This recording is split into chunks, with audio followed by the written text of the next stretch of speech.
दोस्तों साल था 1999 जब टाटा मोटर्स इंडियन मार्केट में बुरी तरह फेल हो गई थी और तब टाटा मोटर्स के चेयरमैन मिस्टर रतन टाटा ने अपनी इस कंपनी को बेचने का पूरा मन बना लिया था। इसके लिए वे अमेरिका में फोर्ड कंपनी के चेयरमैन बिल फोर्ड से मिले जो टाटा मोटर्स को खरीदने के लिए तैयार हो गए। लेकिन इस मीटिंग के दौरान उन्होंने रतन टाटा का इंसल्ट करते हुए ये कह दिया कि वो इस कंपनी को खरीद कर उनके ऊपर एहसान कर रहे हैं। रतन टाटा को ये बात इतनी चुभ गई कि उन्होंने ये डील उसी समय कैंसिल कर दी और ठान लिया कि टाटा मोटर्स को सक्सेसफुल बनाकर वे अपने इस अपमान का बदला जरूर लेंगे। इसके बाद दोस्तों साल 2008 में ग्लोबल रिसेशन की वजह से फोर्ड का समय ऐसा बदला कि अपने लॉसेस को रिकवर करने के लिए वे अपना जगुआर लैंड रोवर का बिजनेस बेचने को तैयार हो गए और तब रतन टाटा ने अपने ही स्टाइल में बदला लेते हुए फोर्ड के JLR बिजनेस को 2.3 बिलियन डॉलर्स की रकम में खरीद लिया। दोस्तों बिल फोर्ड ने रतन टाटा का शुक्रिया अदा करते हुए कहा था कि आप जगुआर लैंड रोवर को खरीद कर हम पे एक बहुत बड़ा एहसान कर रहे हैं। दोस्तों रतन टाटा और बिल फोर्ड का ये किस्सा काफी मशहूर है और ज्यादातर लोगों को लगता है कि ये कहानी साल 2008 में ही खत्म हो गई थी, लेकिन अभी हाल ही में टाटा मोटर्स ने ये साबित कर दिया है कि उनकी ये स्टोरी अभी भी जारी है। दरअसल टाटा मोटर्स अपने बिजनेस को नेक्स्ट लेवल पर ले जाते हुए फोर्ड के सानंद मैन्युफैक्चरिंग प्लांट को 725 करोड़ रुपए में खरीद लिया है। अब दोस्तों आप भी सोच रहे होंगे कि फोर्ड को अपनी मैन्युफैक्चरिंग प्लांट बेचने की जरूरत क्यों पड़ी, टाटा ने इसको क्यों खरीदा और ये फैक्ट्री टाटा को भारत की सबसे बड़ी ऑटोमोबाइल कंपनी कैसे बना सकती है। इन सारे सवालों के जवाब हम आज की इस वीडियो में जानने वाले हैं, तो चलिए वीडियो को शुरू करते हैं। दोस्तों फोर्ड दुनिया की सबसे बड़ी और सबसे पुरानी ऑटोमोबाइल कंपनीज में से एक है, जहां इनका बिजनेस सिर्फ भारत या अमेरिका ही नहीं बल्कि पूरी दुनिया में फैला हुआ है। वहीं भारत की बात करें तो यहाँ ये पहली बार महिंद्रा एंड महिंद्रा के साथ एक ज्वाइंट वेंचर के जरिए साल 1995 में आए थे, लेकिन दोस्तों इनकी पार्टनरशिप सिर्फ 3 साल ही चल पाई और 1998 के बाद फोर्ड इंडियन ऑटोमोबाइल मार्केट में इंडिविजुअली काम करने लगा। दोस्तों अब तक के 27 सालों में फोर्ड ने इंडियन मार्केट के अंदर अपनी जगह बनाने के लिए बहुत मेहनत की, यहाँ तक कि जब उन्हें रिजल्ट नहीं मिल पाया तो साल 2019 में उन्होंने एक बार फिर महिंद्रा एंड महिंद्रा के साथ हाथ मिला लिया। लेकिन दोस्तों इस बार इनकी ये पार्टनरशिप सिर्फ 1 साल के अंदर खत्म हो गई। अब दोस्तों इस पार्टनरशिप के पीछे रीजन ये था कि फोर्ड को इंडियन मार्केट में काफी लॉस हो रहा था और साल 2020 में कोविड के चलते इनके इंडियन मार्केट को छोड़ने की नौबत आ गई थी। अब जाहिर सी बात है कि अगर कोई कंपनी किसी दूसरे देश में अपना बिजनेस शुरू करती है तो वो उम्मीद करती है कि उससे उसका ओवरऑल प्रॉफिट बढ़ेगा, लेकिन फोर्ड के साथ बिल्कुल उल्टा हुआ। दोस्तों ग्रोथ से याद आया कि अपने पैसों को इन्वेस्ट करने के लिए हम इधर उधर लोगों से पूछते रहते हैं कि कहाँ इन्वेस्ट करें और कहाँ नहीं। फिर मुझे पता चला थ्राइव के बारे में, जो मैं आप लोगों को भी बताना चाहूंगा। दोस्तों 15 अगस्त को ग्रो ऑर्गेनाइज करवा रहा है थ्राइव, जो कि एक वर्चुअल कॉन्फ्रेंस है स्पेशली ट्रेडर्स के लिए, एंड ये स्टार्ट होगा अराउंड 10:30 AM, जिसमें 6 घंटे के power packed sessions and discussion है related to strategies, risk management, trading psychology, जो इंडिया के टॉप ट्रेडिंग एक्सपर्ट्स कंडक्ट कर रहे हैं, जिनसे आप इंटरेक्ट करके अपने क्वेश्चंस भी पूछ सकते हैं। दोस्तों याद रखना 15 अगस्त को सुबह 10:30 बजे से ये कॉन्फ्रेंस चालू होगा, so don't wait, just click the link in the description and register for the event right away. वैसे इनकी कुछ कार्स जैसे एंडेवर, इको स्पोर्ट और मस्टैंग इंडियन मार्केट के अंदर काफी हद तक सफल रही हैं, लेकिन फिर भी ये कंपनी भारत में अपना मार्केट शेयर कभी भी 3% से ऊपर नहीं ले जा सकी। दरअसल दोस्तों फोर्ड ने इंडियन ऑटोमोबाइल मार्केट में 2.5 बिलियन डॉलर्स का इन्वेस्टमेंट किया था और फोर्ड के अकॉर्डिंग पिछले 10 सालों में उन्हें 2 बिलियन डॉलर्स का लॉस हो चुका है। दोस्तों कंपनी की हालत कुछ ऐसी हो गई थी कि अब ये और ज्यादा लॉस बेयर नहीं कर सकती थी और इनके पास भारत में अपना बिजनेस बंद करने के अलावा और कोई ऑप्शन नहीं बचा था। इसलिए सितंबर 2021 में फोर्ड ने इंडियन मार्केट से हमेशा के लिए एग्जिट कर दिया। अब दोस्तों इन्होंने सडनली अपने बिजनेस को बंद तो कर दिया था, लेकिन इसका सबसे बड़ा इम्पैक्ट 2 लोगों पर पड़ा। पहला इम्पैक्ट उन वर्कर्स पर हुआ जो इस कंपनी के लिए कई सालों से काम कर रहे थे। दरअसल दोस्तों फोर्ड के इंडिया में 2 मैन्युफैक्चरिंग प्लांट्स थे, एक चेन्नई में और दूसरा सानंद गुजरात में, और इन फैक्ट्रीज के अंदर 5000 से ज्यादा वर्कर्स काम करते थे। ऐसे में जब फोर्ड ने इंडियन मार्केट के लिए मैन्युफैक्चरिंग बंद करने का फैसला लिया तो इन वर्कर्स की जॉब रिस्क पर आ गई। वैसे फोर्ड ने कहा था कि वे पार्ट्स को एक्सपोर्ट करने के लिए मैन्युफैक्चरिंग जारी रखेंगे, लेकिन जाहिर सी बात है कि अब उन्हें इतने लोगों की जरूरत नहीं होगी जितना उन्हें पहले हुआ करता था।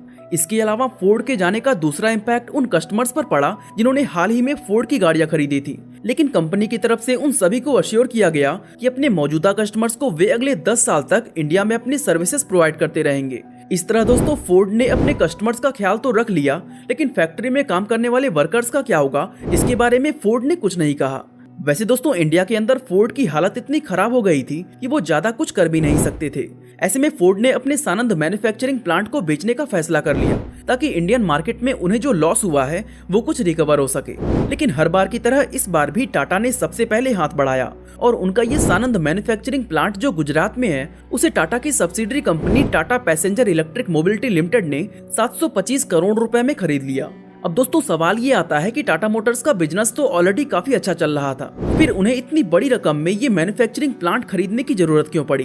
तो दोस्तों इसका रीजन ये है कि पिछले कुछ सालों में और खास तौर से 2019 के बाद से टाटा कार्स की डिमांड काफी तेजी से बढ़ रही है। अगर हम इनके ग्रोथ की बात करें तो 2019 में टाटा मोटर्स ने टोटल 2,02,000 पैसेंजर व्हीकल सेल किए थे, जबकि 2021 में ये बढ़कर 3,31,182 हो गया था। यानी सिर्फ 3 सालों के अंदर टाटा मोटर्स की सेल में करीब 65% की ग्रोथ हुई है। और इतना ही नहीं, ऐसा प्रेडिक्ट किया जा रहा है कि साल 2022 में टाटा मोटर्स की ये ग्रोथ और भी कहीं ज्यादा बढ़ने वाली है। दोस्तों बात करें अब टाटा की, तो टाटा का ईवी बिजनेस भी मार्केट में काफी धूम मचा रही है। आप टाटा के इलेक्ट्रिक व्हीकल्स की बढ़ती हुई डिमांड का अंदाजा इसी से लगा सकते हैं कि आज हर साल 75,000 टाटा ईवीज की जरूरत है, जबकि टाटा की प्रोडक्शन कैपेसिटी सिर्फ 30,000 है। और दोस्तों इसी वजह से टाटा इलेक्ट्रिक व्हीकल्स की बढ़ती हुई डिमांड को पूरा नहीं कर पा रहा है। ऐसे में अब टाटा के पास 2 ऑप्शन थे। पहला ये कि वो स्क्रैच से जमीन खरीदकर एक नया मैन्युफैक्चरिंग प्लांट बनाते जिसमें उनका बहुत ज्यादा टाइम, एफर्ट और पैसा खर्च होता, या फिर दूसरा ये कि वो एक बने बनाए मैन्युफैक्चरिंग प्लांट को ही खरीद लें। दूसरे ऑप्शन में उन्हें सबसे बड़ा फायदा ये था कि वे इमीडिएटली अपने कार्स के प्रोडक्शन शुरू करके उसके डिमांड को पूरा कर सकते हैं। इस तरह टाटा का टाइम और पैसा दोनों बचेगा। ऐसे में टाटा ने बिना समय गंवाए इस प्लांट को एक्वायर कर लिया। अब दोस्तों अगर आप सोच रहे हैं कि फोर्ड की इस फैक्ट्री को खरीदने का फायदा सिर्फ टाटा को हुआ, तो आप गलत हैं। यहाँ टाटा के साथ साथ इस डील का फायदा फोर्ड कंपनी और इस फैक्ट्री में काम करने वाले वर्कर्स को भी हुआ है। चलो हम एक एक करके देखते हैं कि टाटा, फोर्ड और फैक्ट्री वर्कर्स को इस डील से क्या फायदे हुए हैं। दोस्तों सबसे पहले हम बात करते हैं टाटा की। अब जैसा कि हमने आपको पहले भी बताया कि टाटा कार्स की डिमांड इस समय काफी तेजी से बढ़ रही है। ऐसे में इस बढ़ती हुई डिमांड को पूरा करने के लिए टाटा को जल्द से जल्द एक बड़े फैक्ट्री की जरूरत थी और इस फैक्ट्री की प्रोडक्शन कैपेसिटी लगभग 3 लाख यूनिट पर एनम है। और दोस्तों टाटा के अकॉर्डिंग इस नंबर को 4.2 लाख तक बढ़ाया जा सकता है। यानी फिलहाल ये फैक्ट्री टाटा कार्स की डिमांड को फुलफिल करने के लिए मोर देन सफिशिएंट है। दोस्तों टाटा अगर ये फैक्ट्री ना खरीदकर सेम इसी कैपेसिटी की फैक्ट्री खुद बनाता तो इसके लिए उसे कम से कम 5500 करोड़ रुपए तक खर्च करना पड़ जाता, जो कि इसके 8 गुना से भी ज्यादा का रकम है।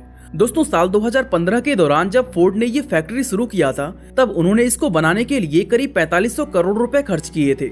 यानी 5500 करोड़ के वैल्यू वाला एक बना बनाया मैन्युफैक्चरिंग प्लांट टाटा को सिर्फ 725 करोड़ रुपए में मिल गया, जो वाकई में एक बहुत ही फायदे का डील है।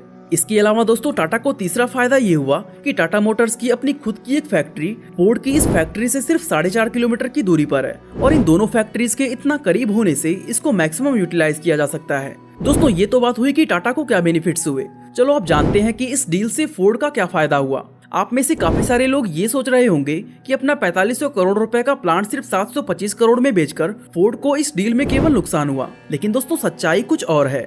जैसा कि फोर्ड अपने एक्सपोर्ट बिजनेस के लिए पार्ट्स की मैन्युफैक्चरिंग जारी रखेगा और पार्ट्स की मैन्युफैक्चरिंग क्योंकि एक छोटा सा बिजनेस है, ऐसे में इतने बड़े मैन्युफैक्चरिंग प्लांट की जरूरत है ही नहीं। ऐसे में दोस्तों इस डील के अकॉर्डिंग फोर्ड अपने इस बिजनेस के लिए इस प्लांट का एक छोटा सा हिस्सा टाटा से लीज पर लेगा। साथ ही फोर्ड कंपनी जो ऑलरेडी $2 बिलियन का लॉस कर चुकी है, इन 725 करोड़ रुपए के मिलने से उसका काफी सारा लॉस रिकवर हो जाएगा। दोस्तों टाटा और फोर्ड के अलावा इस डील का फायदा एम्प्लॉयज को भी होने वाला है।